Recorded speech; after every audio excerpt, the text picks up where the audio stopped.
ప్రభునందు ప్రియులైన మీకందరికీ యేసుక్రీస్తు ప్రభువారి నామములో శుభవందనాలు తెలియజేస్తూ ఉన్నాం. దైవజనులు బ్రదర్ భక్త సింగ్ గారి పరిచర్యలో నుండి అలసిన వానిని ఓరడించు మాటలు. ఏప్రిల్ 2.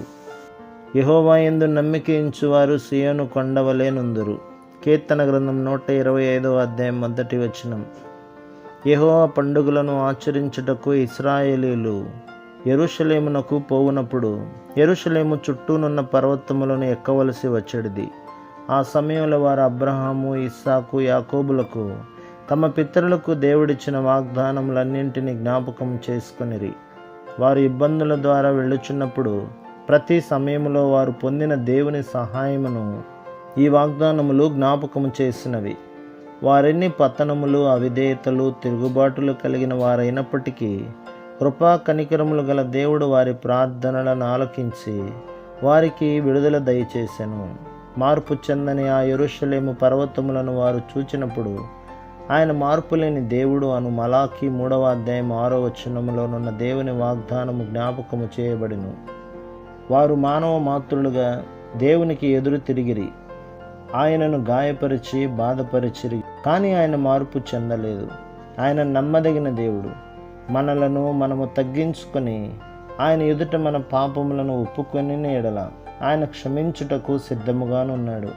ప్రజలు యెరూషలేమునకు ప్రయాణము చేయుచుండగా వారు తమ ఓటమిని, అవిధేయతను, తిరుగుబాటును ఎరిగియే ఉండిరి.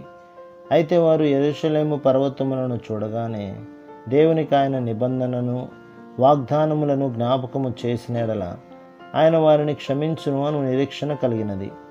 దినవృత్తాంతముల 2వ గ్రంథం 7వ అధ్యాయం 14-15 వచనాలు. ఈ విధముగా వారు అనేకమైన దేవుని వాగ్దానములను జ్ఞాపకము చేసుకొనిరి.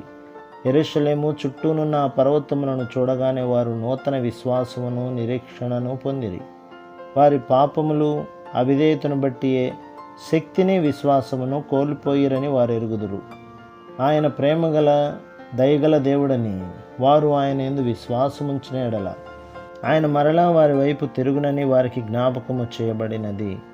దేవుడు అబ్రహాము, ఇస్సాకు, యాకోబు వారి పితరులతో దేనినైతే వాగ్దానం చేసెనో అది తప్పక నెరవేరునను సామాన్య విశ్వాసముతో వారు హృదయపూర్వకముగా ఆయన యొద్దకు తిరిగి రావలెను. అందుచేతనే మరలా దేశమంతయు దేవుని వైపు తిరగగానే వారందరూ సమృద్ధిగా ఆశీర్వదించబడిరి.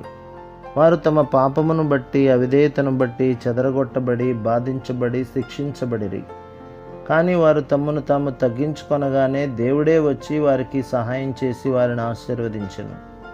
ఆ విధముగా నిజమైన విశ్వాసముతో నీవు ఆయనకు మొరపెట్టిన ఎడల ప్రేమ, దయగల దేవుడు నిన్ను ఖాళీగా పంపించడని విషయమును నీవు గ్రహించుదు.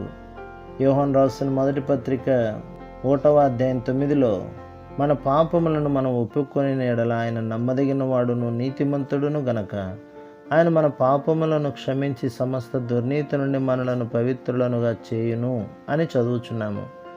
నీవు ఆయనను అధికముగా బాధపెట్టి ఉండవచ్చును, కానీ నీవు నిజమైన పశ్చాత్తాపంతో తిరిగి వచ్చి నీ పాపములను ఒప్పుకొని హృదయపూర్వకంగా యేసుక్రీస్తు ప్రభు నీ పాపముల కొరకైన, చివరకు నీ తలంపుల కొరకైన నీ శిక్షావిధిని ఆయన తన మీద వేసుకొని నీ ప్రతి అపవిత్రత నుండి నిన్ను సంపూర్ణముగా కడుగుటకు ఆయన తన ప్రశస్త రక్తమును కార్చనని నమ్మిన ఎడల నీవు ఆ క్షణమందే క్షమించబడదువు.